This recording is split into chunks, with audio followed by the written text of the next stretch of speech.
Teoria dos conjuntos. Gente, o que é importante a gente saber aí da teoria dos conjuntos? Da teoria dos conjuntos, a gente precisa saber o seguinte: sempre haverá o conjunto universo, o conjunto do universo, que seria todos os conjuntos. Nós teremos também um conjunto A e um conjunto B, beleza? Esse meio aqui, esse meio vai representar o conjunto A inter B. Esse aqui seria o conjunto A inter B. Esse pedaço aqui, ó, esse pedaço do conjunto seria o conjunto que é só B. Somente o conjunto B. Somente o conjunto B pode ser representado por B menos A. B menos A seria somente o conjunto B. E pelo outro lado aqui, nós teríamos somente apenas o A. Só o A ou apenas o A, que pode ser representado por A menos B. Tudo bem?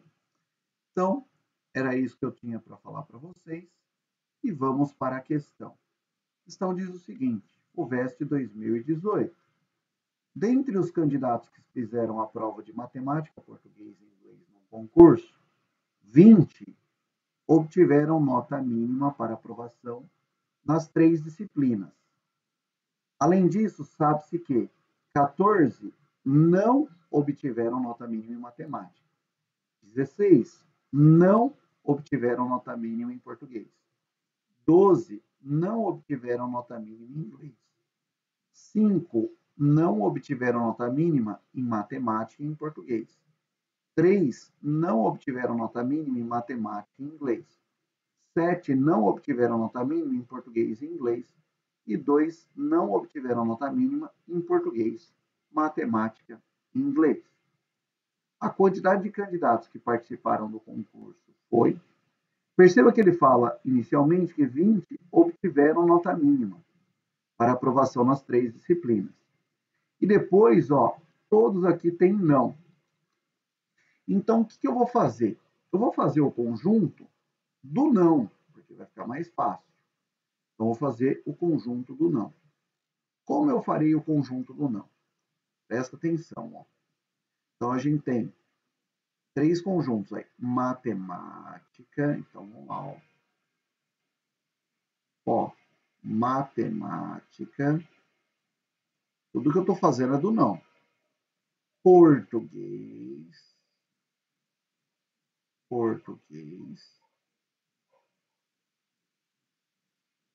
Tudo que eu estou fazendo é do não. Inglês. Vamos colocar aqui. Matemática, português. Inglês.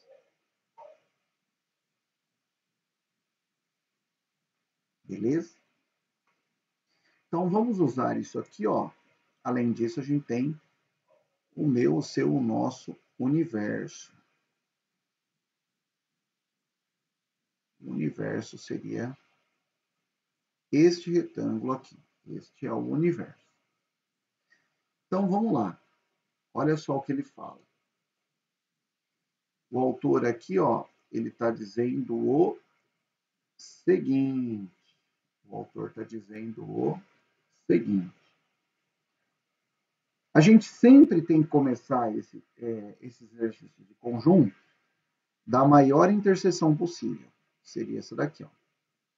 Essa é a maior interseção possível. Então, sempre a gente vai começar desse aqui. Que, no caso, seria esse aqui, ó. 2 não obtiveram nota mínima em português, matemática e inglês. Então, quer dizer aqui, ó, que aqui há 2 pessoas que não obtiveram nota mínima em português, matemática e inglês. Beleza? Olha agora. 7 não obtiveram nota mínima em português e inglês. Português e inglês seria essa região aqui, ó. Nessa região tem que haver 7 pessoas, ó. Português e inglês. Seria essa região. Nessa região tem que ter 7 pessoas. Segundo o enunciado, 2 já estão aqui. Portanto, aqui, ó, são 5 pessoas. Então, estas 5 pessoas, elas estariam em português e inglês, mas não em matemática. Bom, ó, português e inglês, mas não em matemática. Poderia ser isso. Ou somente português e inglês. Mas raramente acontece isso. Olha agora, 3 não obtiveram nota mínima em matemática e inglês. 3 não obtiveram nota mínima em matemática e inglês. Então, matemática e inglês corresponde a essa região aqui, ó. Estou destacando. Deve haver 3 pessoas aqui. Aqui já tem 2. Portanto, aqui terá uma, né? Então, 3 não obtiveram nota mínima em matemática e inglês, ó. Matemática e inglês, 3 pessoas não obtiveram nota mínima.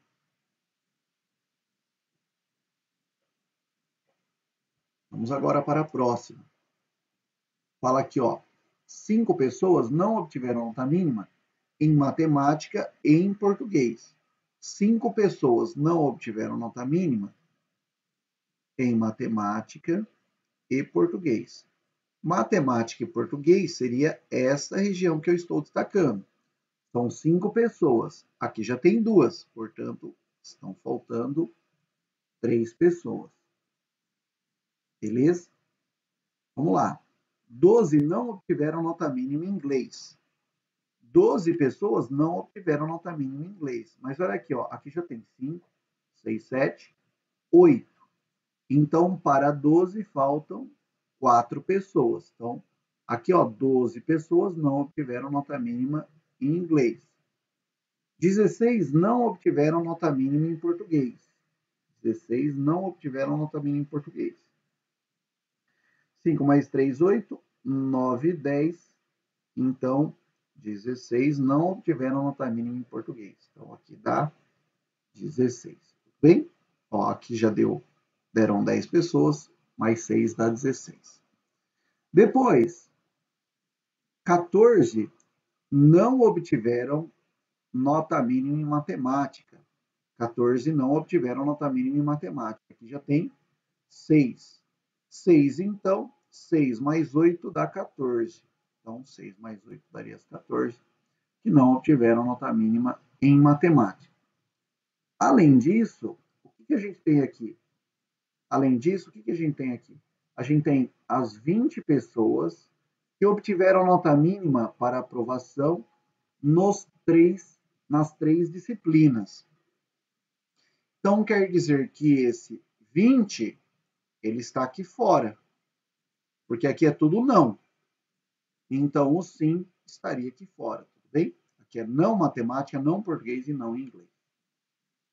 Agora vem, o autor quer a quantidade de candidatos que participaram do concurso. Basta agora eu somar todos os números que estão aqui nos conjuntos. Então, vai dar 8 mais 3 mais 6. Vamos fazer, ó.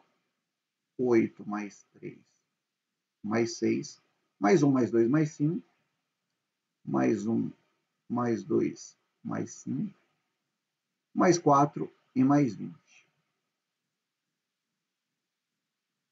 Mais 4 e mais 20. Tudo bem? Então, vamos fazer essa soma aqui. 8 mais 3 dá 11. 11 mais 6, 17. 17 mais 1, 18. 18 mais 2, 20. 20 mais 5, 25. 25 mais 4, 29. 29 mais 20, 49.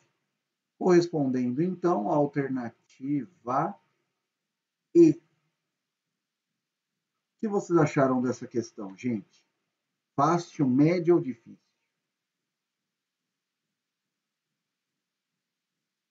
Vamos ver o que o pessoal está falando. Olá, Isabela, achou fácil. Olá, Maria Luísa, achou fácil. Só achando fácil. Fico feliz aí que vocês, João Pedro Pisa também fácil. Fico feliz que vocês tenham, não tenham sentido dificuldade aí nessa questão. Vamos lá.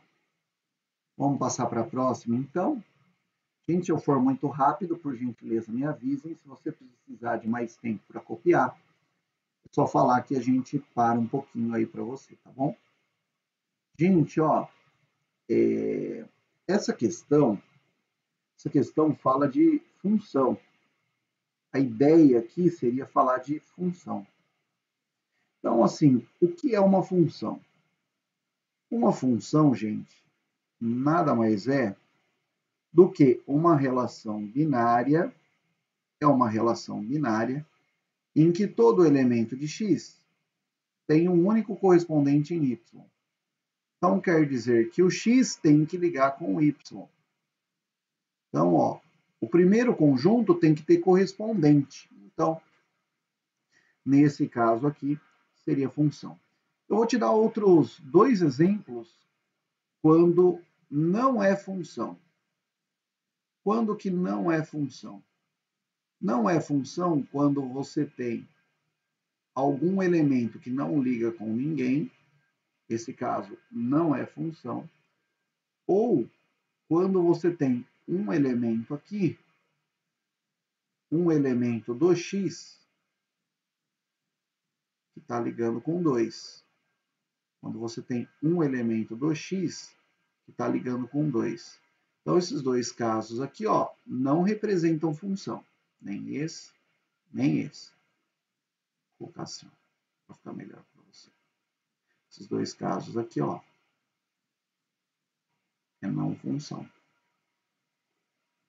Tá? Mas aqui a função é abordada de uma maneira muito diferente. Mas muito diferente mesmo. Vamos lá, eu vou mostrar para vocês como foi abordada essa questão de função. A função E de Euler determina para cada número natural n a quantidade de números naturais menores do que n, cujo máximo divisor comum com n é igual a 1. Por exemplo, E de 6 é igual a 2. Então, vamos pensar, ó. Então, é o MDC, o autor fala aqui, ó. É o máximo divisor comum de n com os números menores que n. Então, E de 6 é igual a 2. Como assim? Deixa eu te explicar melhor. Vamos pensar assim, ó. Deixa eu colocar aqui, ó. Vamos lá. Então, seria o seguinte, ó. O MDC entre 6 e 5. Depois eu calculo o MDC entre 6 e 4. Depois eu calculo o MDC entre 6 e 3. Depois eu calculo o MDC entre 6 e 2. Depois eu calculo o MDC entre 6 e 1. Tudo bem? Então, ó, o MDC entre 6 e 5 vai dar 1. O máximo divisor comum entre 6 e 5 dá 1. Entre 6 e 4, o número que divide os dois ao mesmo tempo, seria o 2. Entre 6 e 3, o número que divide os dois ao mesmo tempo, seria o 3. Entre 6 e 2, o número máximo que divide os dois ao mesmo tempo, seria o 2. E entre 6 e 1, o número máximo que divide os dois ao mesmo tempo é 1. Então, perceba que tem duas hipóteses em que o MDC desses números vai dar 1. Por isso que ele fala aqui, ó, que o E de 6 é igual a 2. Por quê? Tem essa hipótese aqui, ó, que vai dar 1, e essa hipótese que vai dar 1. Por isso que dá E de 6 igual a 2. Espero que vocês tenham compreendido aí. Pois os números menores do que 6, com tal propriedade, são 1 e o 5. Ó, MDC entre 6 e 1 é 1, e entre 6 e 5 também é 1. Beleza? Qual o valor máximo de E de N para N de 20 a 25? Então, olha só, olha a pergunta. Qual é o valor máximo da E de N para E de N de 20 a 25? Então, eu tenho que calcular todos, de 20 até 25, e ver qual é o máximo, de 20 até 25, ou seja, 20, 21, 22, 23, 24 e 25.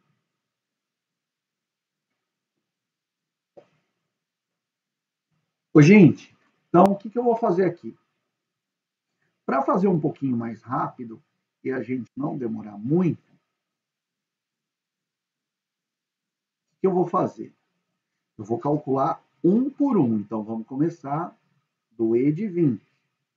Então, eu tenho que fazer o MDC, ó, de 20, 20 com 19, depois 20 com 18, 20 com 17, 20 com 16, 20 com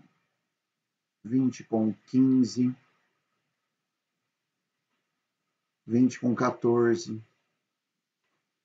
Essa questão realmente é muito enfadonha.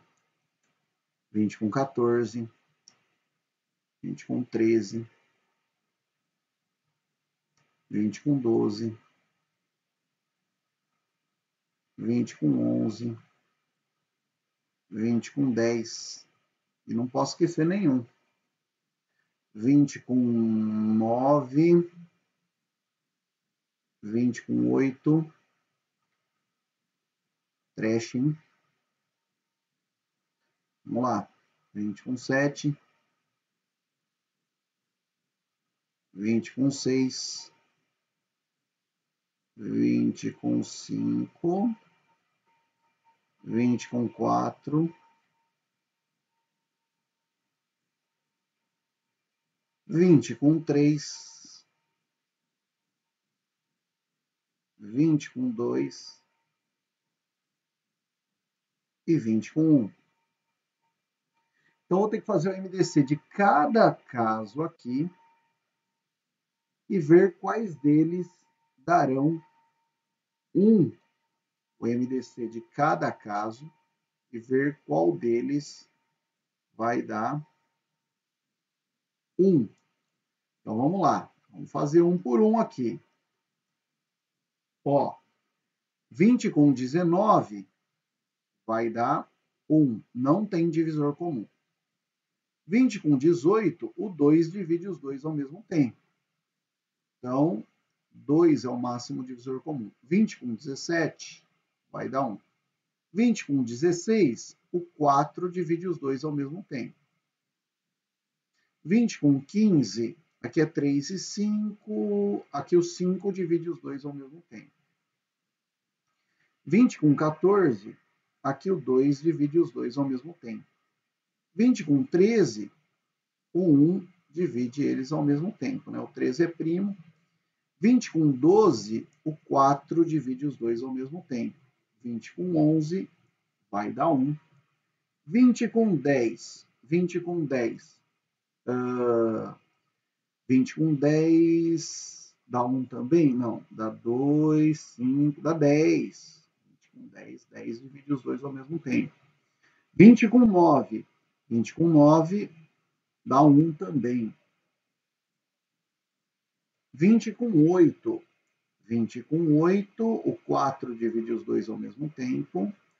Depois, 20 com 7, 20 com 7, 20 com 7 dá 1. 20 com 6, aqui vai dar 2. 20 com 5, 20 com 5 vai dar 5. 20 com 4 dá 4. 20 com 3 dá 1. 20 com 2. 20 com 2 vai dar 2. E 20 com 1 vai dar 1. Então, ó, vamos ver aqui, ó, quantos uns tem. 1, 2, 3, 4, 5, 6,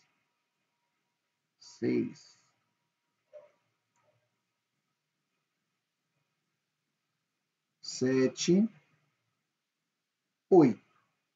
Então, qual é a conclusão minha aqui? A minha conclusão é que o E de 20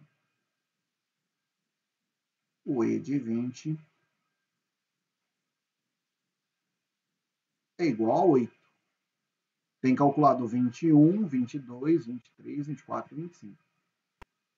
Então, vamos lá, ó. Eu vou tentar, gente, fazer um pouco mais rápido, porque senão vai demorar muito para fazer. Então, vamos lá, ó. A gente tem que ver qual que é com 1. Então, só vou escrever os que tem MDC1. Vamos lá, ó. 21. 21 com 20. 21 com 20 dá 1. 21 com 19. Com 19 também dá 1. Depois, 21 com 18. Com 18 aí dá 3. Então, não dá. 21 com 17. Esse aqui também dá 1. 21 com 18, 17, 16. Com 16 vai dar 1. Isso aqui é 3 vezes 7, né? E o 16 é uma potência de 2. Então, o MDC vai dar 1. Depois, 21 com 16, 15. 15 e o 3 divide os dois ao mesmo tempo. 14. 14 é 2 e 7. 7 divide os dois ao mesmo tempo. 14, 13. 21 com 13. Aqui vai dar 1. Depois, 21 com 12. 12 é 4 e 3. Com 12. 12 dá. Não, 4 e 3. Aqui é 21, é 7 e 3. Então, 3 divide os dois ao mesmo tempo. Então, o 12 não dá. 21 com 11. 11 vai dar. Depois, 21 com 10. Com 10 é 2 e 5. Não vai dar certo. 21 com 10, 21 com 9. Aí dá 3, 21 com 7. 9 com 8. 21 com 8. Também vai dar 1. Depois, 21 com 8, 7. 21 com 7. Também dá 1. 21 com 6, o 6 tem o 3. 21 com 5. Também dá 1. 4. 21 com 4 também dá 1. Também dá 1. 21 com 4 com 3. 3 não dá porque o 3 divide. Dá 21 com 2. Aí também dá 1. E o 21 com 1. Também vai dar 1. Então, 1, 2, 3, 4, 5, 6, 7, 8, 9, 10, 11, 12, 13. Então, quer dizer que o E de 21 é igual a 13. Portanto, então, o E de 21 está ganhando. O E de 21 está ganhando. Vamos calcular o outro agora. Por exemplo, o E de 22. Então, vai dar 22. 22 com 21 vai dar 1. Depois, 22 com 20 não dá, com 19 dá 1. Com 18 não dá, tio 2 com 17 vai dar 1. Se o número for par, não dá, porque aqui tem o fator 2, né? 22 com 16 não dá. 15. 22 com 15 também vai dar 1. 22, 14 não dá. 22 com 13 também dá 1. Depois 22 com 12. 12 não dá, porque aqui deu 2. 11. 11 não dá, porque aqui o 11 divide, né? 11, 22 com 10. 10 não dá também, porque tem o 2. Com 10 não dá. 22 com 9. 22 com 9. Aí dá 1. 22 com 8 não dá. 22 com 7 dá 1. 22 com 6. 22 com 5. Com 5 também dá 1. Depois 22 com 4 não dá. 22 com 3 aí dá 1. 22 com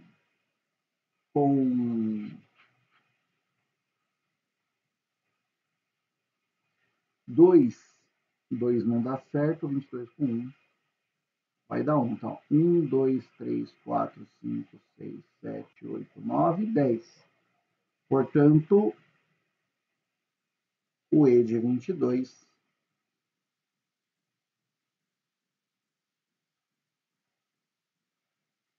é igual a 10. Fala a verdade, né? Uma questão dessa. Ó, o E de 22 é igual a 10. Ô, gente, o 23 acontece uma coisa muito interessante. O que acontece? O 23 é primo. Então, o 23 com 22 vai dar 1. Como ele é primo, ele vai dar 1 com todos os números. Então, o 23, quer ver, ó, o 22 com 21, com 20, com 19, com 18. Então, quer dizer que o E de 23, opa, deixa eu apagar aqui, ficou muito feio. O E de 23, ele vai do 1 até o 22, ele vai dar 1. Então, do 1 até o 22, eu tenho 22. Então, o E de 23 é 22. Por enquanto, é o E de 23 que está ganhando. Beleza? Vamos lá, vamos fazer agora. Tem o E de 24 e o E de 25. Vamos fazer. E de 24. Então, vai dar, ó, 24. Agora não, né? Ó, 24 vai dar com 23, vai dar 1. Vai dar 1. Depois vai ficar 24. Ó, com 20, ó, já vai eliminar todos os pares. Então, todos os pares, cara, porque aqui é 2, tem um fator 2. Então, se eu eliminar todos os pares aqui, ó, vai dar menos que 22. Portanto, o 23 continua ganhando. Eu nem vou continuar aqui. Porque o 23 vai continuar ganhando, porque o 23 é um número primo. Já o E de 25, a gente vai ter que fazer. O E de 25 o bicho vai pegar. Vamos lá, ó.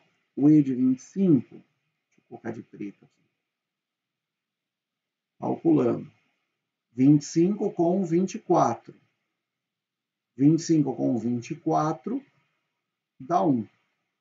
Depois 25 com 23 vai dar 1. Depois 25 com 22 vai dar 1. Depois 25 com 21 vai dar 1. Como 25 é 5 ao quadrado, não dá certo com os múltiplos de 5. Então, o 20 não vai dar certo, porque o MDC entre 25 e 20 é 5. Depois, entre 25 e 19, vai dar 1. 25 e 18 vai dar 1. 25 e 17 vai dar 1. 25 e 16 vai dar 1. O 15 é múltiplo de 5, então o 15 não é válido. Beleza? Ainda bem que é o último, hein, gente? Ó, depois, 25 com 15 não vale, 14 vai dar 1. 25 com 13 vai dar 1. 25 com 12 vai dar 1. 25 com 11 também vai dar 1.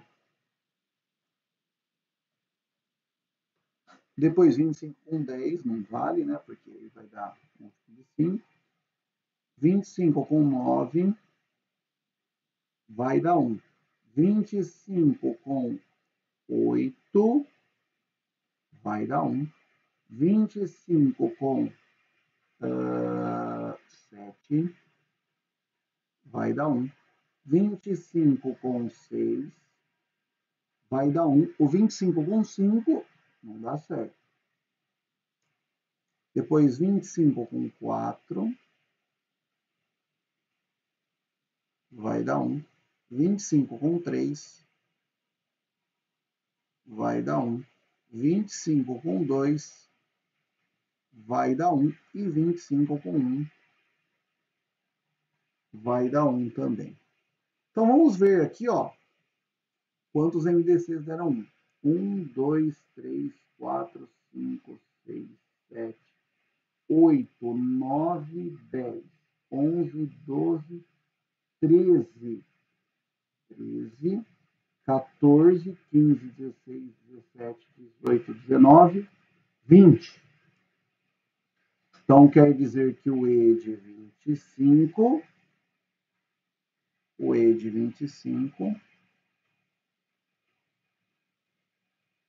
deu 20. Então, qual é o maior de todos? Realmente, o maior de todos é o E de 23, que é igual a 22. Portanto, corresponderá, o máximo, então, corresponderá à alternativa C. Gente, ó, antes de eu continuar, queria dar um destaque aqui para vocês. Ó. O VEST do ano passado, super recente, tá? Então, em 3 minutos, sinceramente, não dava para fazer essa questão. 3 minutos não dava para fazer essa questão. Você precisava de mais tempo, né? Você teria que compensar nas outras. E aí, gente, o que vocês acharam dessa questão? Fácil, médio ou difícil? 21 e 7 é 7. Muito extenso, isso não. Deixa eu ver, Isabela Alves. 21 e 7 é 7. Deixa eu ver, né? Acho que é mesmo. 21 e 7. Opa, aqui, ó, uma correção. 21 e 7. Aqui, ó, é 7. Tem razão, Isa, ó. Só que aqui não vai mudar, né? Porque aqui o que vai acontecer? Vai diminuir 1 aqui, né? Do 21. Então aqui vai dar 12, ó. Vai ficar 12. Então assim vai ficar longe. A vantagem é que é bem flagrante aí que o 23 tem muito mais, né? Ele fica mais na competição entre o 24 e o 25, né? Entre o 23 e o 27. É bem complicadinho. A cara estão bravos. E tem uma outra aí que eu acho que vou conseguir ainda fazer ainda hoje. Também é complicadinho. Beleza? Por mim, eu nem faria essa questão, mas está aí no material e eu adotei esse critério de fazer as primeiras, então vou fazer as primeiras de todos, haja o que houver. Beleza? Então vamos lá. Vamos falar agora um pouquinho, ó, de função do segundo grau e inequação. Função do segundo grau. Ó, peraí, deixa eu ver aqui. Ó, não tem um jeito mais rápido de fazer? Maria Luísa, claro que tem um jeito mais rápido de fazer. Só que aí, assim, a capacidade analítica da pessoa tem que ser muito grande, sabe? Você fala, e todos os números têm fator 2, por exemplo, aqui vai ter um fator 2, tem o fator 2 e o fator 4. Então, aliás, 2, o 4 e o 5. Então, quem tiver fator 2, 4 e 5, estaria fora aqui, né, da questão. Aqui, ó, é quem tem o fator 3 e 7. Então, quem tem o fator 3 e 7 estaria fora, né, também das possibilidades. Aqui, ó, é quem tem o fator 2 e 11. Quem tem o fator 2 e 11 estaria fora das possibilidades.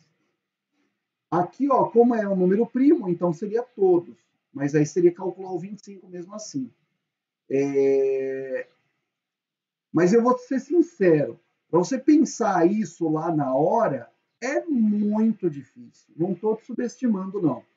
Eu garanto que a maioria é muito difícil. Tanto que se você vê a resolução dos professores aí, o cara vai destacar, às vezes, perdão, as resoluções mais rápidas é isso aqui, ó, o cara destaca quais são os MDCs que dão um e fala, ó, tem tantos, né?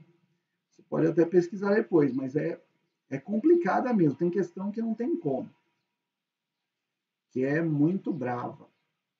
Gente, ó, então vamos falar agora de função de segundo grau. Função de segundo grau fala o seguinte, essa questão. Antes de eu falar, eu queria relembrar a vocês a parte de função de segundo grau. Uma função de segundo grau, ela é basicamente escrita da seguinte forma: ax² mais bx mais c. Isso seria uma função de segundo grau. Para eu saber a cara de uma função de segundo grau, eu preciso saber se o a é positivo ou a é negativo. E se o discriminante é maior que zero, igual a zero, ou menor do que zero. Então, a gente tem ao todo, não existe outra possibilidade. A gente tem de possibilidades gráficas de uma função de segundo grau, 6 possibilidades, não tem outra. Então, olha só, o A positivo e o discriminante positivo. Então, ó, o A positivo quer dizer que o gráfico é feliz. E o A negativo quer dizer que o gráfico é triste. O discriminante positivo quer dizer que tem duas raízes, ou seja, cruza o eixo x em 2 pontos. Quando o discriminante é igual a zero, vai cruzar o eixo x em um único ponto. Ou discriminante menor que zero, então o gráfico vai ficar suspenso, tudo bem? Ele vai ficar assim, ó, flutuando. Já no caso de o discriminante ser maior que zero e o A for menor que zero, a gente tem essa possibilidade aqui. Poderia ser essa daqui. Poderia ser essa daqui. Tudo bem? Com uma raiz, porque o discriminante é igual a zero, ou discriminante menor que zero, não tem raiz, ou seja, não cruza o eixo x. O gráfico ficaria afundado. Tudo bem?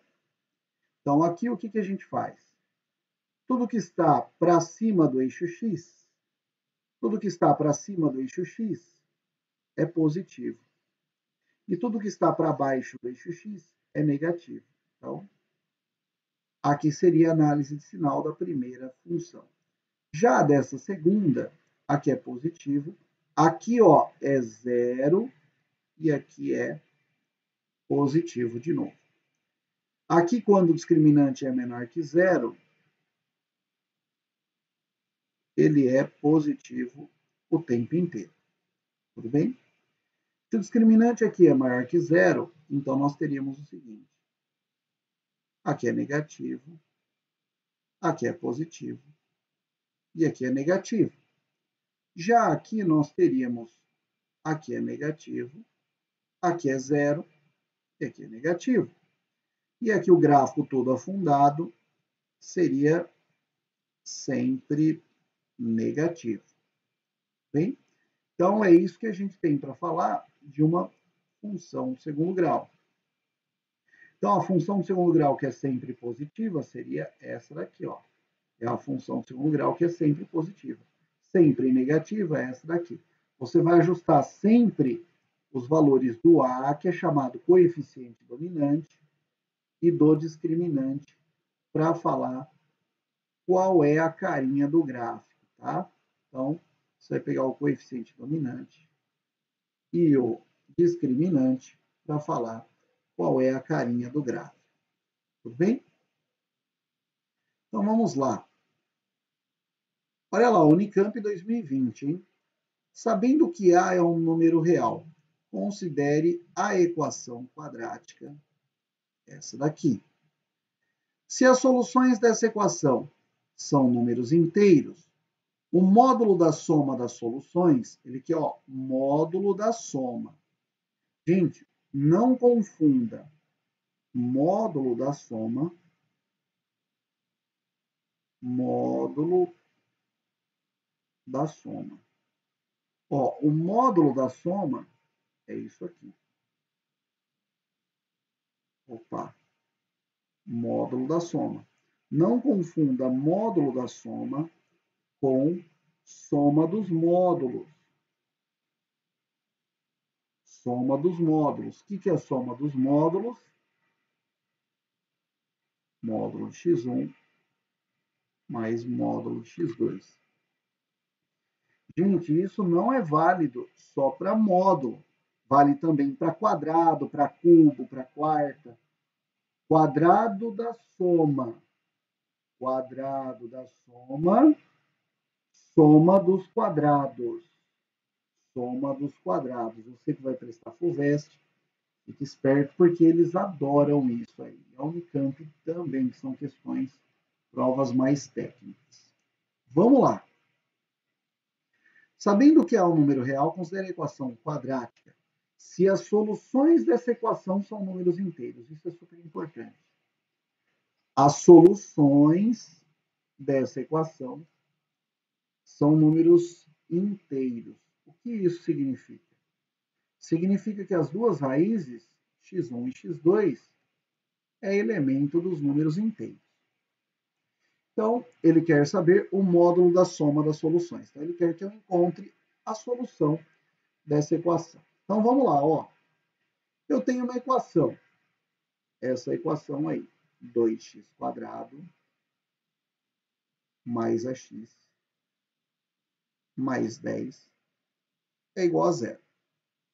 A soma das raízes dá menos b sobre a.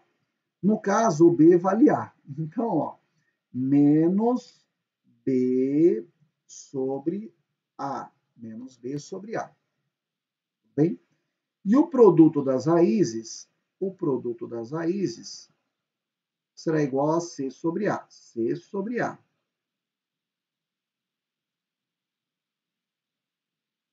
Então, o produto das raízes é igual a 5. E a soma, menos a sobre 2. Olha só que interessante, gente. É aqui que vem, ó. A maioria das pessoas vai ficar travada aqui. Mas olha só o que ele falou. x1 e x2 é elemento dos números inteiros. Se x1 e x2 é elemento dos números inteiros, então o que a gente tem aqui? A gente tem o seguinte: esses valores de produto tem que dar 5. E tem poucas possibilidades de produto que dá 5 com x1 e x2 inteiros. Quais seriam? 1 e 5, 5 e 1, menos 1 e menos 5, e menos 5 e menos 1. Estas são todas as possibilidades, pois os números inteiros englobam os positivos e os negativos. Tudo bem? Então, ficaria dessa forma aqui. 1 e 5, 5 e 1. Menos 1, menos 5, e menos 5 e menos 1. Tudo bem? Então, ficaria dessa forma. Então, olha só. Então, a gente tem as seguintes possibilidades. x1 é 1 e x2 é 5. x1 é 5 e x2 é 1. x1 é menos 1 e x2 é menos 5.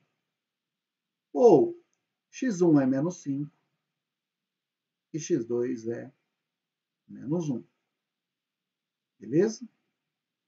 Se eu somar, aquilo que é o módulo da soma, não é? Módulo da soma. Se eu somar esse aqui e fizer em módulo, se eu somar esse cara e fizer em módulo, se eu somar esse e fizer em módulo, e se eu somar esse e fizer em módulo, quanto vai dar o módulo da soma das raízes, independente aqui das possibilidades, apesar de ter 4 possibilidades, o módulo da soma sempre vai ser igual a 6. Portanto, o módulo da soma das soluções será igual a 6. Tudo bem? E aí, gente, o que vocês acharam dessa questão? Fácil, médio ou difícil? Fala para mim.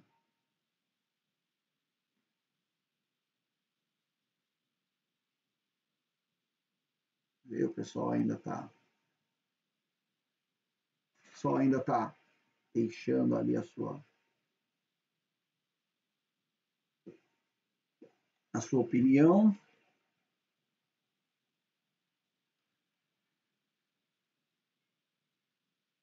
Olá, fácil até aí. Vamos lá, vamos para mais uma então. Vamos para mais uma.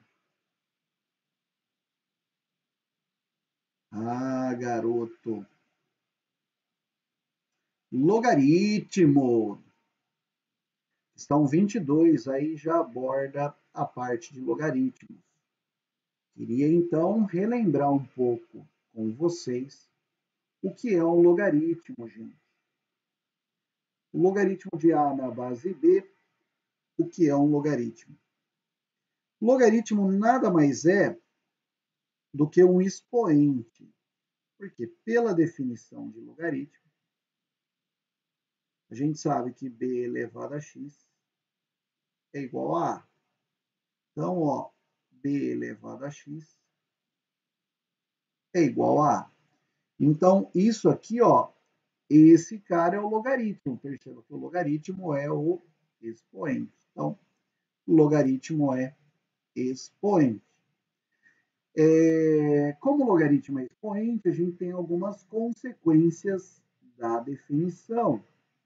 Que seria, se o logaritmando e a base são iguais, ou seja, o logaritmo da base na mesma base é 1. Por quê? Porque a base elevada a 1 é igual a b. Né? A base elevada a 1 é igual a b. Se o logaritmando for 1, você pode fazer sem pensar, logaritmo de 1 na base b vai dar 0. Se o logaritmando for 1, logaritmo de 1 na base b dará 0. A gente tem também o logaritmo de b elevado a n na base b. Perceba que essas bases devem ser iguais. O logaritmo é o expoente.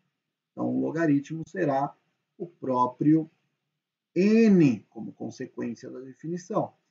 E a gente tem uma última propriedade um pouco mais complicada, que é b elevado a log de a na base b. b elevado a log de a na base b vai ser sempre igual a a. Você pode cortar o b com o log de b aqui, ó. Deixa eu até mudar o corte, para ficar melhor. Você pode cortar o b com log de b, só vai sobrar esse carinha aqui que é o logaritmando, que é o a. Estas seriam as consequências da definição, beleza? Além disso, a gente tem nos logaritmos as propriedades. O que são as propriedades? Gente, propriedades de logaritmo são 4. Na aula a gente vê 16, né? Mas são 4. Por quê? Ó, logaritmo é expoente. Quando você tem duas potências de mesma base multiplicando, o que você faz? Conserva a base, somos expoentes, no logaritmo acontecerá exatamente a mesma coisa. Ou seja, o logaritmo de x vezes y na base b. O que seria isso? O produto vai virar soma, é a mesma coisa que log de x na base b, mais log de y na base b. Então, log de x na base b mais log de y na base b. E aqui? Aqui o que vai acontecer? Se for divisão, se for uma divisão de potência de mesma base, o que acontece? Conserva a base, subtrai os expoentes. Então, aqui vai acontecer a mesma coisa. Vai ficar log de x na base b menos log de y na base b. Tudo bem? A gente tem também o logaritmo da potência. Ó, quando você tem uma potência, por exemplo, 2 elevado a x, tudo isso elevado a y. Potência de potência, conserva a base, multiplica os expoentes. Então, aqui você vai multiplicar. Então, esse cara, você vai dar um tombo nele, vai ficar y vezes log de x na base b. Tudo bem? Então, ficaria dessa forma. E, finalmente, a parte de mudança de base. Então, eu tenho log de x na base b, eu posso passar para uma base qualquer. Como é que é a base qualquer? É log de x em qualquer base sobre log de b em qualquer base. Tudo bem? Log de x em qualquer base por log de b em qualquer base. Então, gente, ó, destacando para você, este seria o kit sobrevivência de logaritmo. São as 4 propriedades principais. Todas as outras propriedades são decorrentes dessas 4. Todas as outras propriedades são decorrentes dessas 4. Beleza? Vamos fazer uma questão aí da FUVEST 2020. Vamos lá? Olha só. A questão da FUVEST diz o seguinte. O logaritmo de y na base 2 é igual a menos meio mais 2/3 log de x na base 2 para x maior do que zero. Então, eu vou reescrever a equação aqui. Log de y na base 2 é igual a menos meio mais 2/3 log de x na base 2. Tudo bem? Então, vai ficar dessa forma aqui. Então, o que eu vou fazer? Eu vou isolar aqui, ó, ele quer o y, né? Ele quer o y. Então, vamos lá. O y está quase isolado aqui, né? Eu vou fazer o seguinte. Eu vou isolar os logaritmos de um lado e os números do outro. Então, vou isolar os logaritmos de um lado e os números do outro. Então, vai ficar assim. Log de y na base 2 menos 2/3 vezes o log de x na base 2. Tudo isso é igual a menos meio. Tudo bem? Tudo isso é igual a menos meio. O que eu posso fazer aqui? Eu posso aplicar, ó, essa propriedade aqui, ó, só que ao contrário. Quando tem um cara multiplicando, eu posso voltar ele. Então, ó, vou aplicar essa propriedade ao contrário. Então, o 2/3 que está multiplicando, eu passo aqui elevando. Então, vai ficar assim, log de y na base 2 menos log de x na base 2. Só que o x agora está elevado a 2/3. Tudo bem? Tudo isso é igual a menos meio. Perceba que as bases aqui são iguais. Como as bases são iguais, o que eu posso fazer? Posso colocar aqui log na base 2. A divisão vai virar a diferença. Então, é y dividido por x elevado a 2/3. Tudo isso é igual a menos meio. Beleza? Tudo isso igual a menos meio. Então, nós teríamos o seguinte. 2 elevado a menos meio é igual a y sobre x elevado a 2/3. Então, vai ficar assim, ó. Y sobre x elevado a 2/3, definição de logaritmo, é igual a 2 elevado a menos meio. 2 elevado a menos meio. Beleza? O que está incomodando a gente aqui são esses expoentes, né? Esses expoentes, eles podem ser escritos na forma de raiz. Deixa eu fazer só mais uma passagem aqui, ó. Fazer mais uma passagem. O menos meio seria a mesma coisa que 1 sobre 2 elevado a meio. Por que isso? Porque para eu inverter o sinal aqui do expoente, eu tenho que inverter o numerador e o denominador. Tudo bem? Passa esse cara para lá, multiplicando. Então, y é igual a x elevado a 2/3 sobre 2 elevado a meio. E esses expoentes aqui, ó, eles podem ser escritos. Quando eu tenho um expoente numa fração, eu posso escrever ele na forma de raiz. Então, é igual a x, eu vou escrever na forma de raiz. Como se escreve na forma de raiz? Ó, quem está por cima está por dentro. Quem está por baixo está por fora. Tudo bem? Quem está por cima está por dentro, quem está por baixo está por fora. Beleza? Quem está por cima está por dentro, está por baixo está por fora. E aqui, ó, vai ficar 2.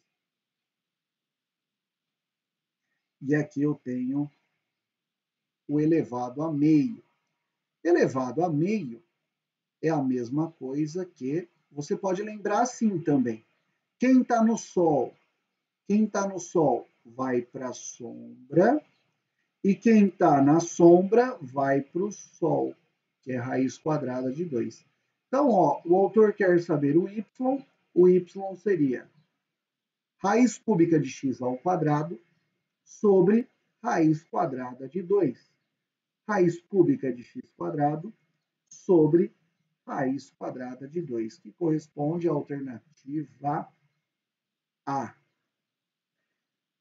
E aí, gente, o que vocês acharam dessa questão? Fácil, médio ou difícil?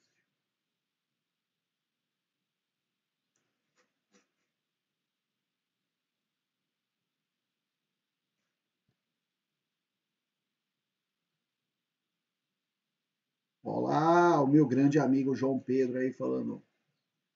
Tranquilo até, a Maria Luísa médio. A Isabela concordando com o pessoal, é isso aí, Isabela.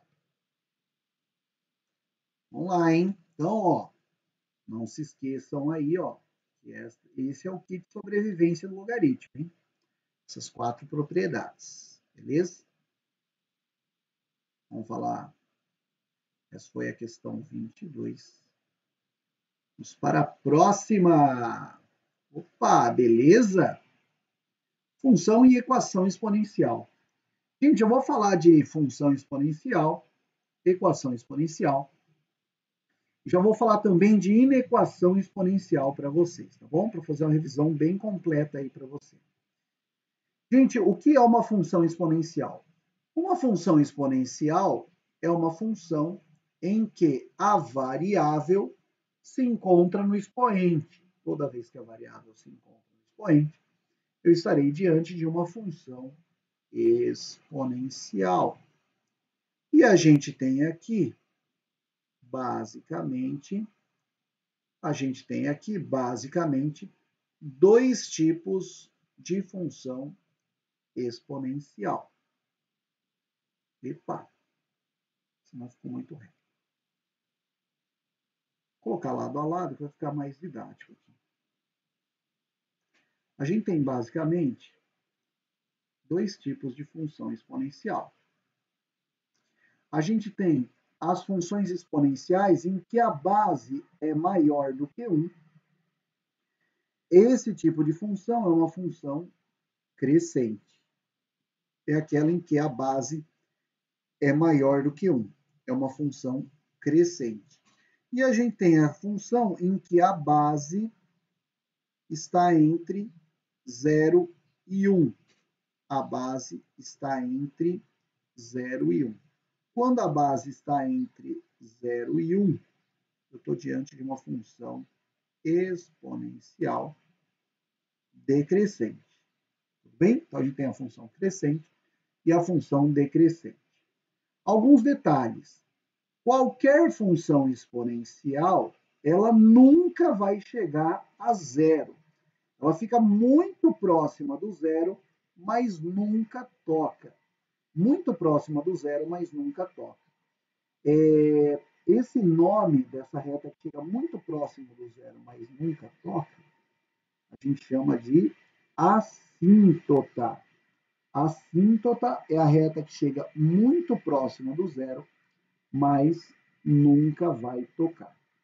Tudo bem? Essa seria a função exponencial. Como a gente resolve geralmente as equações exponenciais? A equação exponencial, geralmente, ela é redutível à mesma base. Ó. 2 elevado a x é igual a 4. Dá para transformar o 4 na base 2. Então, vai ficar 2 ao quadrado. Então, x é igual a 2. Beleza? Isso é a forma que a gente resolve uma equação exponencial. Professor, e quando a base não for redutível? Quando a base não for redutível, por exemplo, 2 elevado a x igual a 3. Quando for 2 elevado a x igual a 3, sabe o que você tem que fazer? Logaritmo. É para isso que serve o logaritmo, para resolver equação exponencial com base diferente. Passa o x para cá, vai ficar x log de 2 é igual a log de 3. Dá para passar a base, o log de 2 dividindo. Vamos passar o log de 2 dividindo. Então, x é igual a log de 3 sobre log de 2. Então, x é igual a log de 3 na base 2. Ó, log de 3 por log de 2 é log de 3 na base 2. Vou até mostrar por quê. Se eu passar esse cara para a base 10, vai ficar log de 3 dividido por log de 2. Agora está na base 10. Ó, pode ver que é a mesma coisa. Então, quando tem uma divisão de logaritmos, você pode passar para uma base qualquer. Né? Então, você está fazendo a volta e vai dar log de 3 na base 2. Então, tudo isso para lembrar as equações exponenciais. Além disso, a gente tem as inequações exponenciais. É o seguinte, vou pegar dois valores aqui, ó. Um valor aqui é o x1 e o outro valor aqui é o x2. Beleza? Então, se eu colocar aqui no gráfico, esse cara seria o b elevado a x1 e o x2 aqui, ó, aqui, e esse cara é o b elevado a x2. Perceba, gente, que o b elevado a x2 é maior que o b elevado a x1, certo? b elevado a x2 é maior que b elevado a x1. Vou até escrever isso aqui. Ó. B elevado a x2 é maior que B elevado a x1. E perceba que o x2 é maior do que o x1. O x2 é maior do que o x1. Então, o que acontece? Para a gente resolver uma inequação exponencial, a gente vai reduzir a mesma base. Se a base for maior do que 1, a gente vai manter a desigualdade. Se a base é maior do que 1, a gente mantém a desigualdade. Por outro lado, se a base for menor do que 1, vou pegar aqui um exemplo até mais flagrante. Vou colocar aqui o x1. Bate aqui. Aqui é o b elevado a x1. E aqui o x2. E aqui é o b elevado a x2. Perceba que aqui o que está acontecendo? O b elevado a x1 é maior, porque ele está para cima, que o b elevado a x2. Então, b elevado a x1 é maior do que o b elevado a x2. Só que o x1 ele é menor do que o x2. O x1, então, é menor do que o x2. Então, o que acontece? Olha que louco. Se a base estiver entre 0 e 1, você inverte o sinal da desigualdade. Olha lá. Se a base estiver entre 0 e 1, você inverte o sinal da desigualdade. Se a base for maior que 1, você mantém. Isso serve não só para equação exponencial, como para logaritmo também. Tá bom? Então, se a base é maior que 1, mantém a desigualdade. Se a base estiver entre 0 e 1, a gente inverte. Beleza? Quero que você depois consiga fazer os exercícios. Bom, vamos então resolver a questão de número 1 aí da aula. Fala o seguinte. Olha só. Tendo em vista A e B números reais positivos, com A diferente de B, considere a função f de x é igual a A vezes B elevado a x, definida para todo número real x. Logo, a f de 2 é igual a... Bom, a f de 2 é fácil. No lugar do x, eu coloco 2. No lugar do x, eu coloco 2. Então, a f de 2 é a vezes b ao quadrado.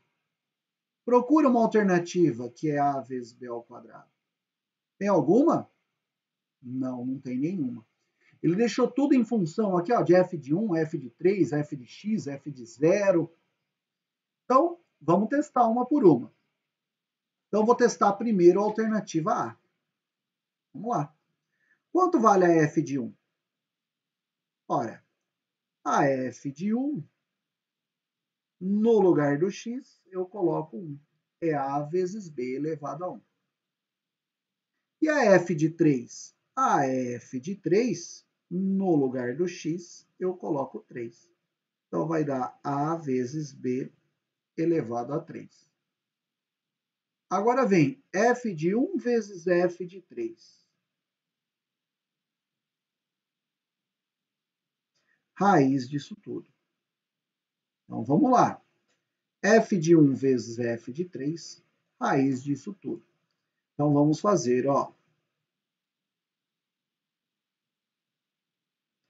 A f de 1 é a vezes b elevado a 1.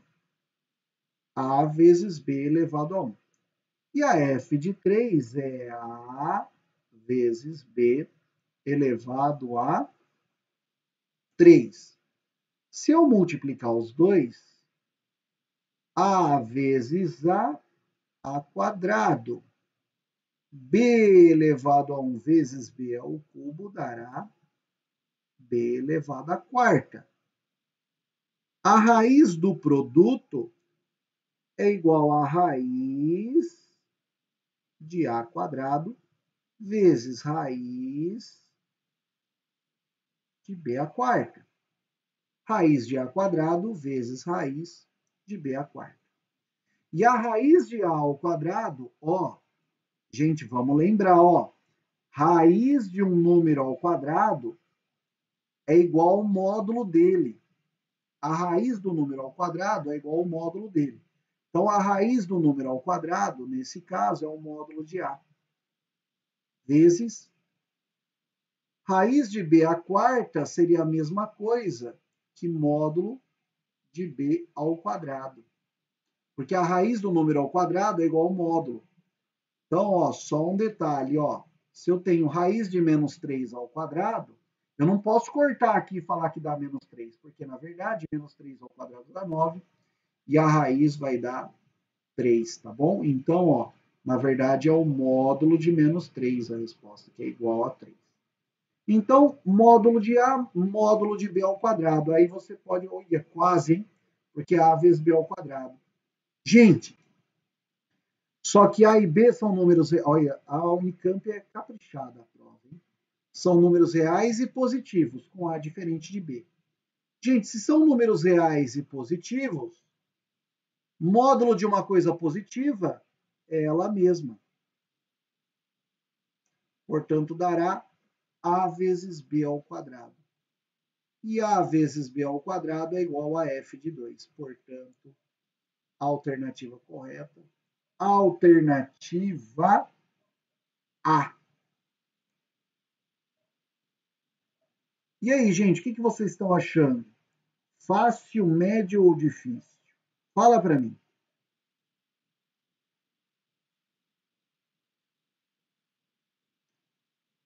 Estão gostando desse novo formato que eu estou propondo na revisão? Isso é importante aí para eu ver como serão as próximas aulas. E aí, estão gostando desse formato de revisão? Por gentileza, respondam aí para mim. Aí, o pessoal está gostando. Fico feliz, hein? Então, vamos lá. Vamos para o próximo? Vamos para o próximo que a gente consegue revisar mais tópico mais rápido. Opa! O próximo é o terror de muita gente, hein? Gráfico de funções trigonométricas. Gráfico de funções trigonométricas. Gente, antes de eu começar aqui, vou fazer a revisão aí forte para vocês. Então, olha só, uma função trigonométrica, ela tem o seguinte formato. O gráfico de uma função trigonométrica, ela tem esse seguinte formato aqui.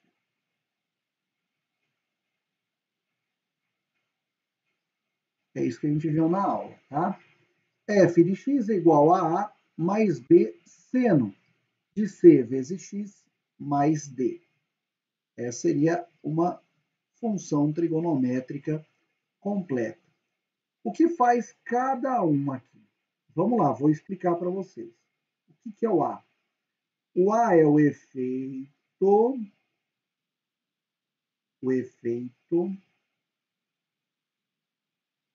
do elevador. Como assim, professor? Efeito do elevador. O efeito do elevador, ó. Vamos lá, ó. Vou desenhar aqui um gráfico, tá? Para vocês. Então, eu tenho o gráfico aqui, ó, o gráfico de seno de x. Esse gráfico aqui, ó, é o gráfico do seno de x. Se eu quisesse 1 mais seno x, o gráfico de... Ficou meio... Esse gráfico seria 1 mais seno x. Então, esse 1 aqui, ele fez o gráfico subir um andar. Então, é o 1 mais seno x. Se ao invés disso, eu fizer o gráfico de menos 1 mais seno x, o que ele vai fazer? Ele vai pegar o gráfico de seno x e vai descer um andar. Por isso que eu falo que esse cara aqui, ó, o A é o efeito do elevador. Tudo bem? O B, o que é o B? O B eu chamo de efeito sanfona. Vamos relembrar como é que fica o efeito sanfona? O efeito sanfona, ele fica da seguinte maneira, o efeito sanfona. Eu tenho um gráfico aqui. É um gráfico. Vou colocar o gráfico de seno x. Ó, esse gráfico é o gráfico do seno x. Se for 2 seno x, o que ele vai fazer? Ele vai esticar o gráfico. Então, esse gráfico azul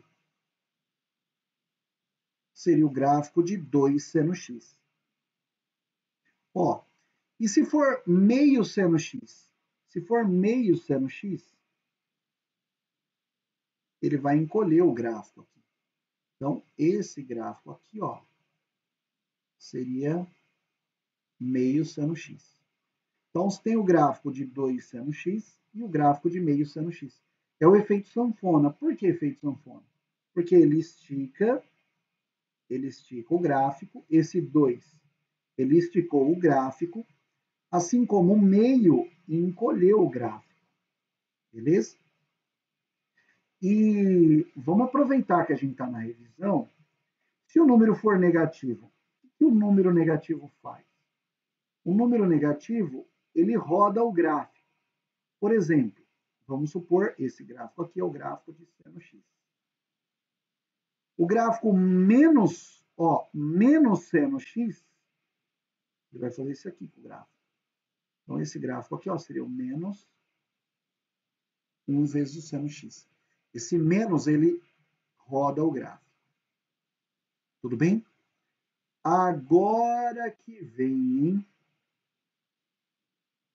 gente, tudo que está dentro do parênteses, no gráfico acontece invertido.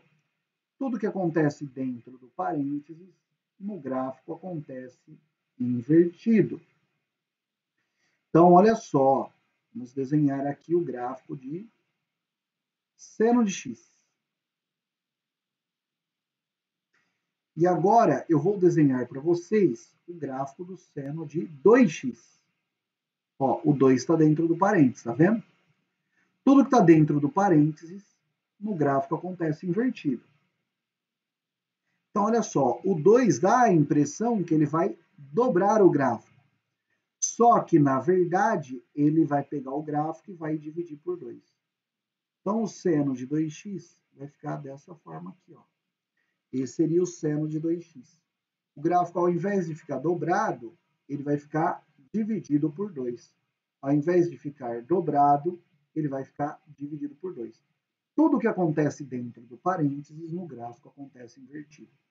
E esta variável aqui, ó, se você for prestar o NESP, fique esperto, que esta variável aqui é a única que interfere no período da função. O período de uma função é sempre 2π sobre c. Sempre, sempre, sempre. Essa seria a única variável que interfere no período da função. Tá bom? E essa aqui, ela só vai deslocar o gráfico. Então, olha só. Vamos supor seno de x mais π sobre 4. Só que tudo que está dentro do parênteses, no gráfico acontece invertido. Deixa eu fazer o gráfico aqui para vocês. Olha só. O seno de x é esse cara aqui. O mais π sobre 4 dá a impressão que ele vai deslocar o gráfico π sobre 4 para lá. Só que não.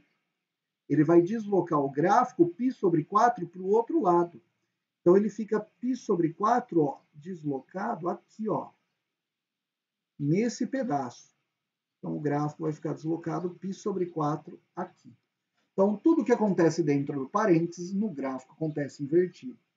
Quero chamar a atenção para vocês, ó, que uma das, além do efeito sanfona e o efeito elevador, esse aqui, ó, é um dos mais importantes, que o período da função é 2π sobre c.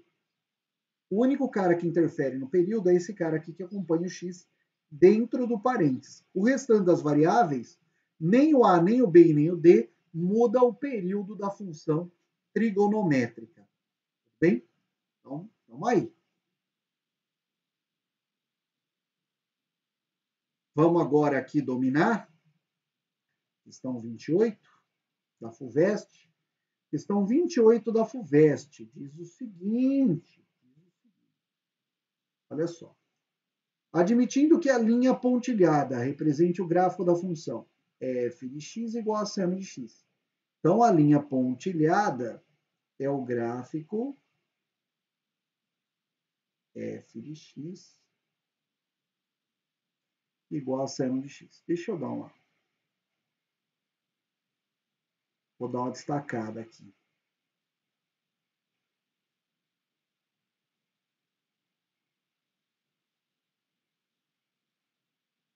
Beleza? F de x igual a seno de x. E que a linha contínua represente o gráfico. A linha contínua, eu vou até colocar de preto, que é a questão que já está. É o gráfico da g de x. A g de x é igual a alfa seno de beta x. Alfa seno de beta x. Segue que o autor quer que eu estime quanto vale o alfa e o beta. Então, vamos pensar, gente. Olha só. Aqui, ó, na função seno, o máximo vale 1. E o mínimo vale menos 1. Perceba que a equação contínua, ela ficou mais achatadinha. Tá vendo que essa equação contínua aqui, ó, a função contínua, ela ficou mais achatadinha? Ela ficou mais achatadinha. Então, o que aconteceu? Aconteceu o efeito sanfona. O efeito sanfona, ó. Lembra? Ó, e multiplicou por um número menor do que 1. Porque se multiplicar por um número menor que 1, você vai encolher o gráfico. Se multiplicar por um número maior que 1, você estica o gráfico. Então, como deu uma encolhida pelo efeito sanfona, então eu tenho certeza que o alfa é menor que 1. Beleza? O alfa é menor que 1. E o beta? O beta é complicado, hein? Mas a gente acabou de ver que o período de uma função vai ser sempre 2π sobre beta. Professor, lembra a gente o que é período mesmo? Você estuda no período da manhã. Toda manhã você vem, estuda e vai embora. Vem, estuda, vai embora. Vem, estuda, vai embora. O período é o espaço em que a função se repete. Ó, a função vem, parou. Vai repetir, parou. Vai repetir, parou. Vai repetir, parou. E ela fica se repetindo no tempo. Então, esse seria o período. O período da função seno de x, o período da função seno de x é 2π. É como se fosse o comprimento de um carimbo. Ó, o comprimento do... Ai, perdão, gente. Vai ser o comprimento de um carimbo. Então, ó, o comprimento do carimbo aqui é 2π. Perceba que aqui, ó, também vai ser 2π. Portanto, daqui até aqui será 4π. Esse pedaço inteiro aqui, ó, será 4π. Tudo bem? Então, ó, o comprimento aqui, ó, do carimbo dá 4π. E perceba que 4π, por que 4π? Porque é 2π do seno de x mais 2π. Então, deu 4π, beleza? E por que Ó, por que é 4π o período? Porque o período da função preta aqui, ó, o período da função preta será 4π. Vai ser 2 seno de 2x. 2 seno de x. Então, olha só, o período não é 4π? Então, eu vou substituir aqui, ó. Período. 4π é igual a 2π dividido por beta. Dá para cancelar o 4π por 2π. Aqui vai dar 2 e aqui sobra 1. Então, passo o beta multiplicando. 2 beta é igual a 1. Então, tenho certeza que o beta vale meio. Beleza? Então, o beta aqui vale meio. O alfa é menor que 1 e o beta está entre 0 e 1. Já é essa, né? Beta é igual a 1, não. Os restantes estão todos errados. Aí você pode falar, por que ele falou aqui menor que 0, professor? Porque é o seguinte, porque se for negativo, o que vai acontecer no efeito sanfona?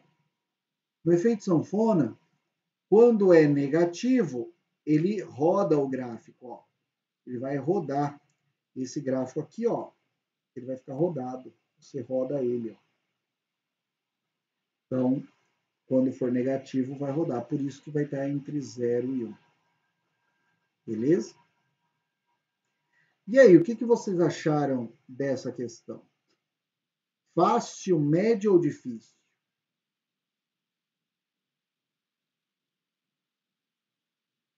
Vamos ver o que o pessoal está achando dessa questão.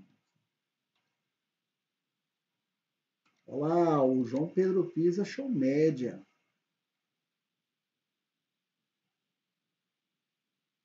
Falta uma aula média. Um terror, de fato. Precisa lembrar um monte de propriedades, as propriedades gráficas aí da função. Ó, e o poliedro é o material que mais fala de gráfico. Não tem nenhum material no mercado que fala mais de gráfico do que o poliedro, cara. O material mais completo de gráfico é o do poliedro, com certeza.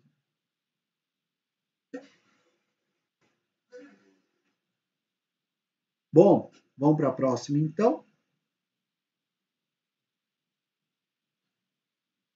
Opa! Funções trigonométricas, tangentes e outras. Bom, gente, aqui na verdade, vamos revisar aqui algumas coisas com vocês. Gostaria de revisar agora com vocês a soma dos arcos notáveis. Aliás, soma não, né? A soma de dois arcos, a soma de arcos. Seno de A mais B, você lembra como é? É seno A cosseno B mais seno B cosseno A. Beleza? Cosseno de A mais B. Como a gente faz o cosseno de A mais B? Cosseno de A mais B é cosseno A, cossa B. Troca o sinal sem saber. E a tangente? Tangente de A mais B é tum, tum, tum, tangente em A, tum, tum, tum, tangente em B. Tangente em A, tangente em B, fazendo troca. Ó, vai ficar assim. Bem? Então, olha só. Para você lembrar, tem aquela poesia. Minha terra tem palmeiras, onde canta o sabiá. Seno A, cosseno B, seno B, cosseno A. Cossa A, cossa B, troca o sinal sem saber por quê. Tum, tum, tum, tem gente em A. Tum, tum, tum, tem gente em B. Tem gente em A, tem gente em B. E faz um troca-troca. Por quê? Ó, porque aqui é mais, aí aqui fica mais e depois troca. Menos. Tudo bem? Então, essa seria a soma de arcos. E se for subtração? Se for menos, a fórmula vai ficar bem parecida. Seno A cosseno B menos seno B cosseno A. Se aqui for menos, vai ficar cossa A, cossa B, troca o sinal, era menos, fica mais, sem saber por quê. Tangente, se for menos, mantém a primeira, menos, depois troca mais. Beleza? Então, essa seria a soma de arcos. Vamos lá, então. Unicamp 2020 diz o seguinte. A figura abaixo exibe um triângulo retângulo ABC, em que AB igual a M igual a MC. AB igual a M igual a MC. AB é igual a AM, que é igual a MC. Então, a tangente de θ... Gente, ó, vamos lá então. Esse triângulo que eu tenho aqui é um triângulo isósceles. Por quê? Porque ele tem dois lados congruentes. Bem? Tem dois lados congruentes. Quando o triângulo é isósceles, ele tem dois lados congruentes, ele tem também dois ângulos congruentes. Esses ângulos eu vou chamar de x. A soma dos ângulos internos de qualquer triângulo, a soma dos ângulos internos de qualquer triângulo é sempre 180 graus. Beleza? Então vai ficar x mais 90 é igual a 180 graus. Passa o 90 para lá. 2x é igual a 180 menos 90. Dá 90. X, então, é igual a 45 graus. Portanto, esse ângulo aqui, ó, é 45 graus. E esse ângulo também é 45 graus. O autor quer saber a tangente de θ. Beleza. Gente, olha para mim. Eu vou chamar essa medida aqui de A. Como os lados são congruentes, todos medirão A. Tudo bem? Então, vamos lá. Se eu perguntasse a vocês quanto vale a tangente de x, a tangente de x é a tangente de 45. Vale A dividido por A. Cateto oposto por cateto adjacente. Tem gente no mundo tomando coca. Então, a tangente de x é igual a 1. E é verdade. Por quê? Porque a tangente de 45 é 1. Agora vem. E a tangente de x mais θ? Quanto vale a tangente de x mais θ? Olha para o triângulo. A tangente de x mais θ é esse angulão aqui, ó. A tangente de x mais θ seria 2A, o cateto oposto, sobre o cateto adjacente. 2A sobre A. Igual a 2. Portanto, tangente de x mais θ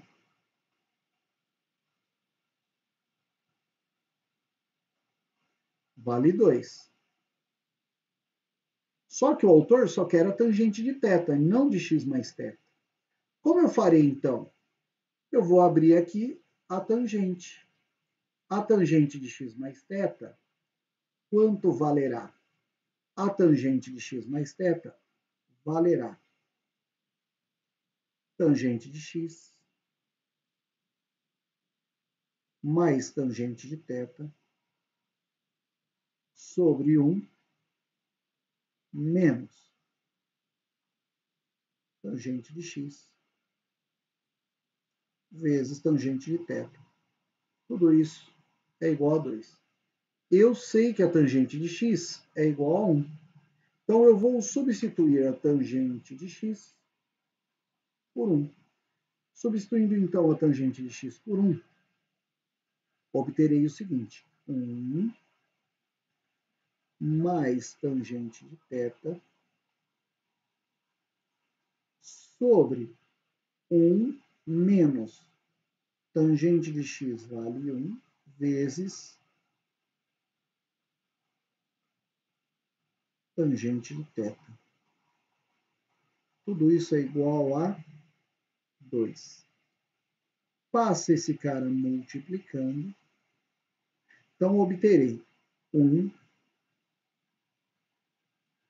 mais tangente de θ. Opa, perdão, é 1 menos tangente de θ.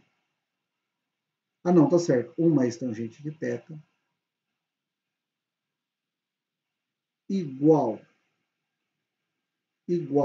a 2 menos 2 tangente de θ. Passa esse cara para cá. Então, 3 tangente de θ é igual a 1. Então, quanto vale a tangente de θ? 1/3. Tangente de θ, então, será igual a 1/3, que corresponderá à alternativa B. Tudo bem? E aí, o que vocês acharam dessa questão? Fácil, médio ou difícil?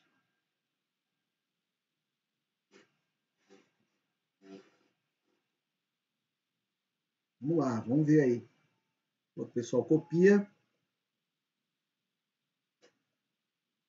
Vai relembrando aí.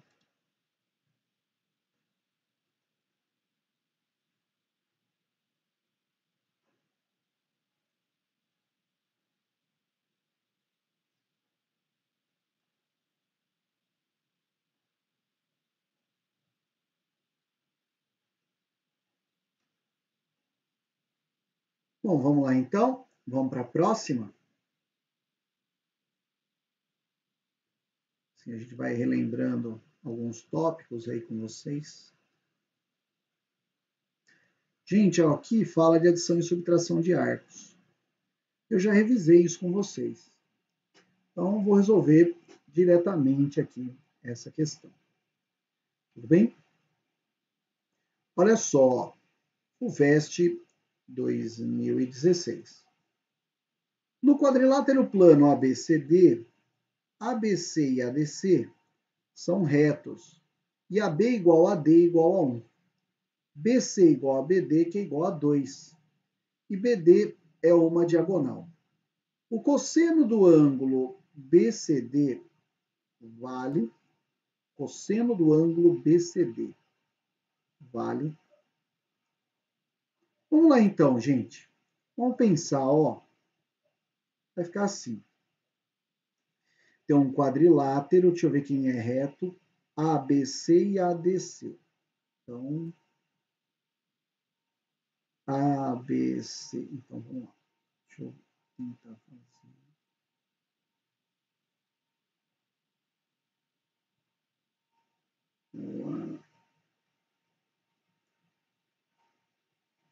Um quadrilátero em que ABC e ADC são retos. Esse cara aqui é reto e esse cara aqui também é reto. AB igual a D igual a 1. E BC igual a CD, que é igual a 2. Beleza? E a diagonal IBD é uma diagonal. BD aqui é uma diagonal. O cosseno do ângulo BCD, ele que é o cosseno desse ângulo aqui. Vamos lá. Como faremos? A gente pode fazer duas leis dos cossenos aqui, né? Acho que vai ficar bem ruim. Ou a gente pode pensar o seguinte, ó. Olha para mim, presta atenção. Eu vou dividir esse triângulo aqui em 2. Então, olha só. Esse triângulo, ó, tem o cateto 1, cateto 2, e a hipotenusa. E aqui cateto 1, cateto 2, e a hipotenusa. Então, você concorda comigo que esses dois triângulos são congruentes? Vou chamar esse ângulo aqui de A e esse outro ângulo de A. Então, quer dizer que o cosseno de BCD,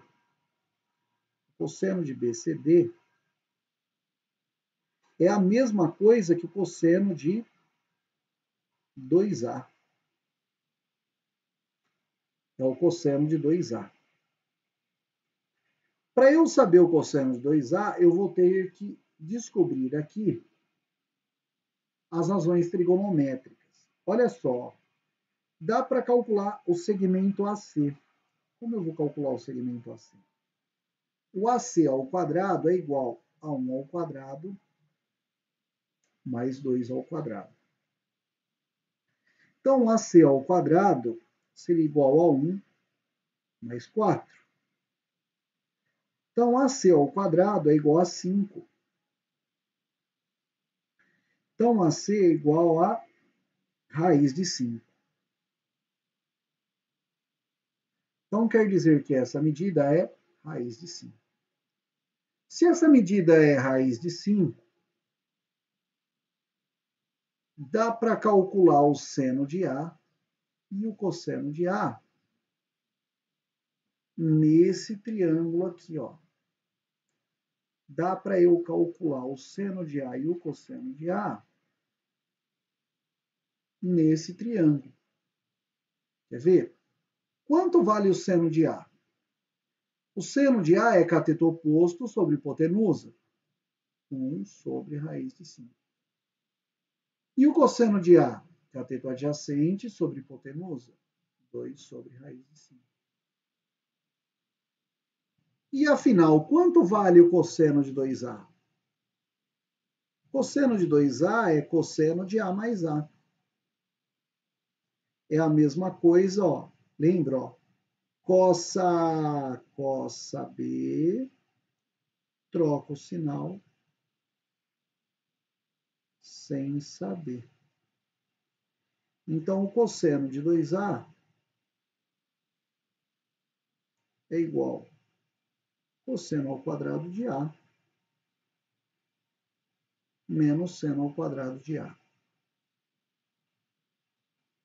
Então, o cosseno de 2A seria igual a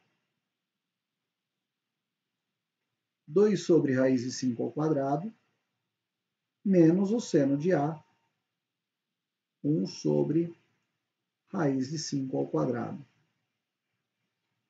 Então, o cosseno de 2A é igual a 4 sobre 5 menos 1 sobre 5. Então, o cosseno de 2A, 4 quintos menos 1 quinto, resulta em 3 quintos. Portanto, o cosseno de 2A é 3 quintos, que seria o cosseno de BCD.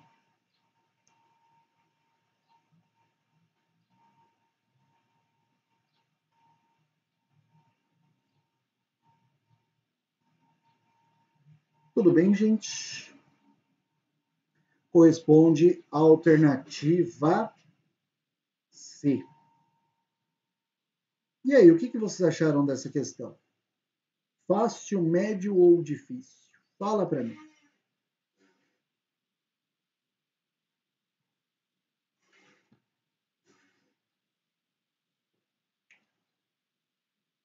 Vamos ver, o pessoal deu uma desanimada, parou de participar. Cansaço, né, professor? Eu sei. A gente cansa mesmo.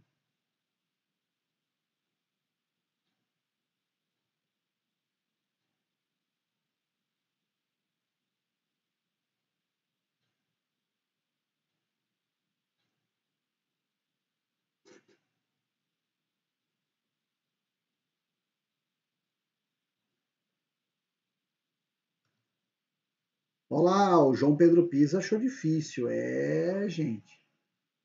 Pessoal se manifestando aí. Gosto da manifestação de vocês. Bom, vamos lá então. Vamos continuar. Gente, está faltando aproximadamente 15 minutinhos aqui. Ó, eu vou deixar essa questão para depois, porque eu estou fazendo, com certeza, quero fazer com muitos detalhes essa questão aqui, ó, que é da FUVEST do ano passado. Gente, sinceramente, eu acho essa questão muito difícil, extremamente difícil. Faço questão de fazer com vocês agora, tá? FUVEST 2020. Para exemplificar a probabilidade, um grupo de estudantes fez uma atividade envolvendo química, conforme o procedimento descrito. Cada estudante recebeu um recipiente contendo 800 mililitros de água destilada, com alguma gota de indicador de pH alaranjado de metila e soluções de HCl e NaOH em diversas concentrações. Cada estudante deveria jogar apenas uma vez 2 dados. Apenas uma vez 2 dados. Um amarelo e um vermelho, ambos contendo os números de 1 a 6. Então, são dados normais. Ao jogar o dado vermelho, o estudante deve adicionar 100 ml de solução de ácido clorídrico com concentração 10 elevado a menos n, sendo o n o número marcado, por exemplo, o número marcado no dado. Por exemplo, se saísse o número 1 no dado, a solução seria 10 a menos 1 mol por litro. Então, o número 1 no dado significa que a solução é 10 a menos 1 mol por litro. Se saísse 6, a solução seria 10 a menos 6 mol por litro. Ao jogar o dado amarelo, o estudante deveria executar o mesmo procedimento, mas substituindo o ácido por NaOH, totalizando assim 1 litro de solução. O estudante deve... por quê? Porque vem 100 ml dessa solução, mais 100 ml dessa, mais as 800 ml que já tinha, você recebe com o indicador. Beleza? A professora mostrou a tabela com alguns valores de pH resultantes conforme tirados nos dados. Ela pediu, então, aos estudantes que utilizassem seus conhecimentos e a tabela para prever em quais combinações de dados a cor final seria vermelha. Ele quer saber quando que a cor final é vermelha. E quando que a cor final é vermelha? A cor final é vermelha quando o pH for menor que 3,3. A probabilidade de, após realizar o procedimento descrito, a solução final preparada por um estudante ser vermelha é de... Então, vamos lá, gente. O que está acontecendo aqui? Olha só. Quando os dados são iguais, a concentração de ácido e de base será a mesma. Como a concentração e o número de mols também será o mesmo, o que vai acontecer? Eu estarei diante de uma reação de neutralização. Então, aqui vai ser 7, porque 2 com 2, então vai dar 10 a menos 2 com 10 a menos 2, vai dar 7. Aqui, 10 a menos 4, 10 a menos 4 com 10 a menos 4, já tenho 7 aqui. 10 a menos 5 com 10 a menos 5, aqui será 7 também. Tudo bem? E o autor quer a probabilidade ser vermelha. Olha só, esse aqui, com certeza, será vermelho. E este aqui, com certeza, também será vermelho. Por quê? Porque ele é menor que 3,3. Aqui, também será vermelho, com certeza. Beleza? E aonde não está marcado vermelho, com certeza não é vermelho.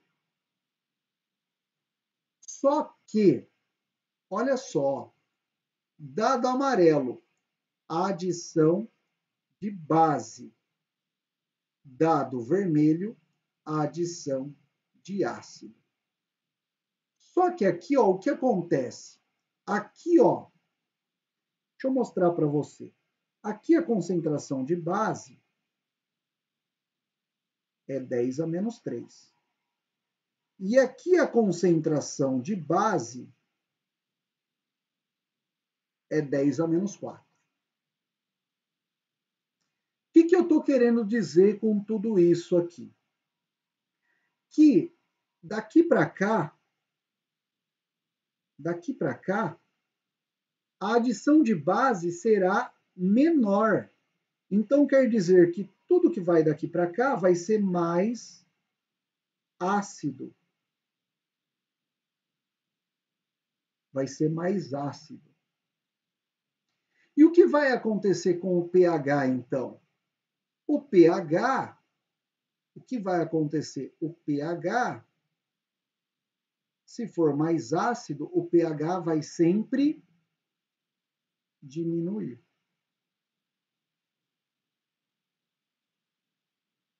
Tudo bem?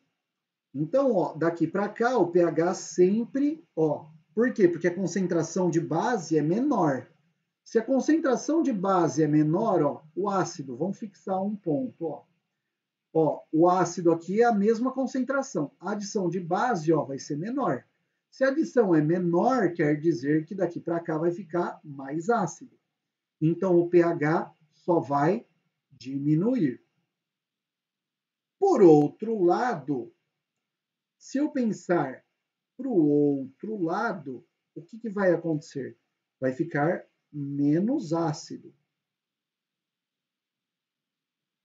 E o que vai acontecer com o pH? O pH vai aumentar. Beleza? Então, o azul, a parte azul, seria o contrário da parte vermelha. Beleza? Ó, a parte azul é o contrário da parte vermelha. É a mesma coisa que a vermelha, só que está escrita de um outro jeito. Agora vem de cima para baixo aqui, ó. Se a concentração de base for constante. Se a concentração de base é constante, de cima para baixo, deixa eu colocar, vou colocar vermelho. Ó, aqui é 10 a menos 1 e aqui é 10 a menos 2, certo? Então, ó, daqui para baixo vai ficar menos ácido, porque a base é a mesma. Então, vai ficar menos ácido. Se vai ficar menos ácido, o que vai acontecer com o pH? O pH só vai menos ácido, o pH aumenta. Menos ácido, o pH aumenta. E o contrário disso seria o quê? Se você for para cima, então o pH vai diminuir.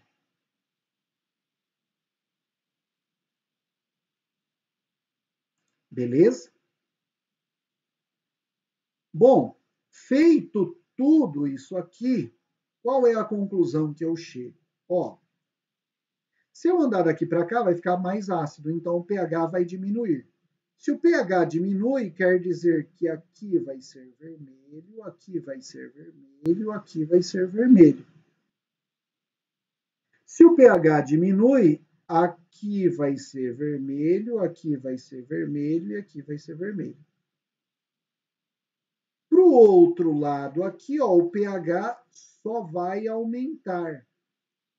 Por outro lado aqui, ó, o pH só vai aumentar.